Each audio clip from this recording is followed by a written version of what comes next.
स्वागत है आप सभी का द बिहार टॉप में। देखिए इस वक्त रात के करीब 10:30 बज रहे हैं, लेकिन बिहार की राजनीति से जुड़ी एक बेहद बड़ी खबर जो है वो निकलकर सामने आ रही है। राष्ट्रीय जनता दल 23 लोकसभा सीटों पर चुनाव लड़ रही है। हालांकि 26 सीटें थी, लेकिन 23 सीटों पर ही आरजेडी चुनाव लड़ रही है। 3 सीट यानी झंझारपुर, मोतिहारी और गोपालगंज मुकेश सहनी की पार्टी को चला गया।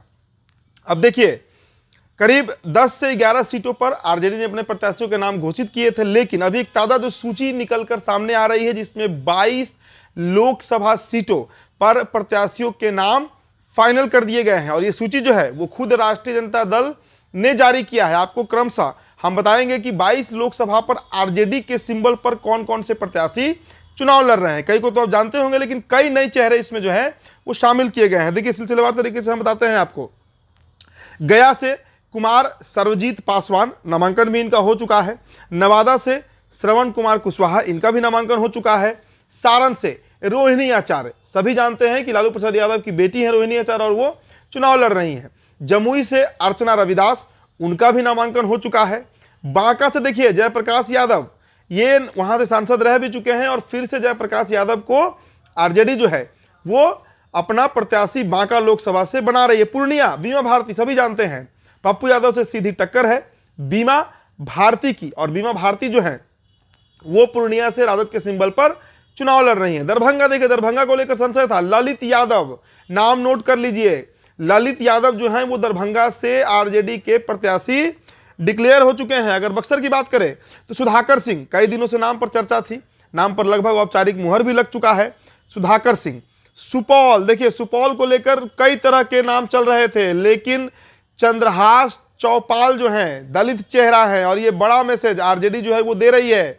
सुपौल रिजर्व सीट नहीं है, सुरक्षित सीट नहीं है, बावजूद इसके आरजेडी ने एक अनुसूचित जाति से आने वाले चंद्रहास चौपाल को टिकट देकर सबको चौंका दिया है। इसके अलावा पाटलिपुत्र से मीसा भारती, सभी जानते हैं। वैशाली से विजय कुमार शुक्ला और मुन्ना शुक्ला, इनका भी लगभग तय था।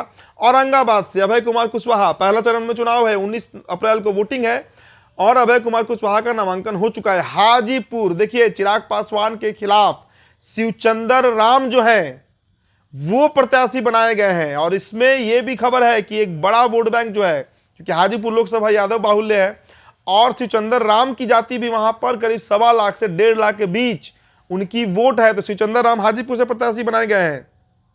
इसके अलावा अररिया से देखिए शाहनवाज आलम, लंबे समय से इंतजार था कि अररिया से कौन लड़ेगा, तो शाहनवाज आलम जहानाबाद से तय था। सुरेंद्र यादव ही लड़ रहे हैं, पिछले बार भी लड़े थे, 2700 वोटों से हारे थे। मुंगेर से अनीता देवी महतो, यानी अशोक महतो की जो पत्नी है, उजियारपुर से आलोक मेहता है।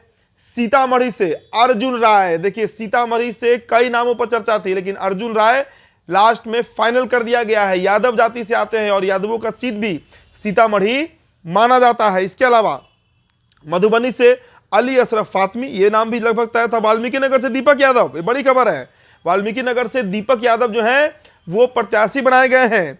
शिवहर से ऋतु जायसवाल और मधेपुरा से कुमार चंद्रदीप, देखिए शिवहर से ऋतु जायसवाल, ये सबसे बड़ी खबर। राजपूत चेहरा है वहां पर लवली आनंद और उनके खिलाफ एक वैश्य प्रत्याशी कलवार जाति से आती हैं ऋतु जायसवाल, वैश्य जाति से आती हैं और उनको सिंबल दिया गया है। मधेपुरा से कुमार चंद्रदीप। तो ये 22 प्रत्याशी, कई चौंकाने वाले नाम, खासकर शिवहर में रामा सिंह के नाम पर चर्चा थी, लेकिन ऋतु जायसवाल वहां पर कई दिनों से कैंप कर रही थी। और सबसे अंत में मधेपुरा से कुमार चंद्रदीप जो देवेश चंद्र यादव के खिलाफ प्रत्याशी बनाए गए हैं। तो 22 नामों पर मुहर खुद लालू प्रसाद यादव ने लगाया है, जो लोकसभा प्रत्याशी बनाए गए हैं आरजेडी की तरफ से। फिलहाल इस खबर में इतना ही। बहुत बहुत शुक्रिया।